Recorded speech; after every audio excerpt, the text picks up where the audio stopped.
చంద్రబాబు గారిని ఓడిస్తారని ఒకడు, పవన్ కళ్యాణ్ గారిని ఓడిస్తారని ఒకడు. నిన్న చూశారు, అక్కడ తెలుగుదేశం పార్టీ కార్యకర్తలు వచ్చారు అంటున్నారు. మరి మీ పార్టీ కార్యకర్తలు ఏమయ్యారు? మీ పార్టీ కార్యకర్తలు ఏమయ్యారు? వాళ్ళని అడ్డం పెట్టుకొని మీరు దోచుకున్నారు కాబట్టి మీకు ఒక్కరు కూడా సానుభూతి ప్రదర్శించడానికి రాలా. మీకు ఇప్పటికైనా తెలిసిందా మీ విలువేంటో ప్రజల దగ్గర? అరే, సొంత నియోజకవర్గంలో అడుగు పెట్టలేని దుస్థితికి ఈ బాబు కొడుకులు వచ్చారంటే వీళ్ళు ఎన్ని అరాచకాలు చేశారు. అరే, రాష్ట్రం మొత్తం కూడా దోచుకొని తిన్నది కాక మళ్ళీ మీరు చంద్రబాబు గారి గురించి మాట్లాడతాడా? రెడ్డప్ప మాజీ ఎంపీ, మీరు తెలుసుకుంటే చంద్రబాబు గారు ఉండలేడు. ఏంటి తెలుసుకునేది? ఆయన ఇంటికి కూడా పీకలేకపోయారు కదా ప్రతిపక్షంలో. మీరు ఆయన ఇంటికి పీకలేకపోయారు కదా. అక్రమ కేసులో జైల్లో పెడితే ప్రపంచం మొత్తం ఎలాగా ఆయన గురించి ముందుకు వచ్చారో చూశారు కదా. ఎన్నికలప్పుడు చూశారు కదా. ప్రపంచం మొత్తం ఇక్కడికి వచ్చి ఓట్లు వేయడం చూశారు కదా. అది చంద్రబాబు నాయుడు గారు లెవెల్.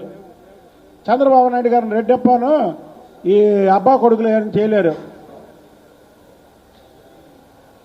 మీరు ఇప్పటికైనా సరే ఎక్కడ మైనింగ్లు దోచుకున్నారో ఆ దోచుకున్న వాళ్ళు కేసులు పెట్టకుండా మీరు వాళ్ళకి తిరిగి ఇచ్చేయండి. అలాగే పొంగనూరులో మీరు దోచుకున్నవి మీరు వాళ్ళకి తిరిగి ఇచ్చేయండి. తంబళ్లపల్లిలో మీరు అక్రమంగా తీసుకున్నటువంటి ఏ అయితే మైనింగ్స్ ఉన్నాయో, ఏ అయితే మీరు కంకరగా తయారు చేసి 100 కోట్లు సంపాదిస్తున్నారో అవి ప్రజాపరం చేయండి. అవి చేసే వరకు కూడా మీ పొంగనూరు ప్రజలు, తెలుగుదేశం కార్యకర్తలను మీరు అబద్ధం ఆడుతున్నారు. మీ పొంగనూరు ప్రజలు మిమ్మల్ని క్షమించరు, మిమ్మల్ని అడుగు పెట్టనవరు. మీకు ఇది లాస్ట్ టైం ఎన్నికలు. మీ దోపిడీ చాలిక 100 తరాలు 1000 తరాలు తిన్న తరగిన ఆస్తి సంపాదించారు ఈ పెద్దిరెడ్డి కుటుంబం. ఎందుకే మీకు అంత సంపద? పేదవాడిలాగా ఉండాలా?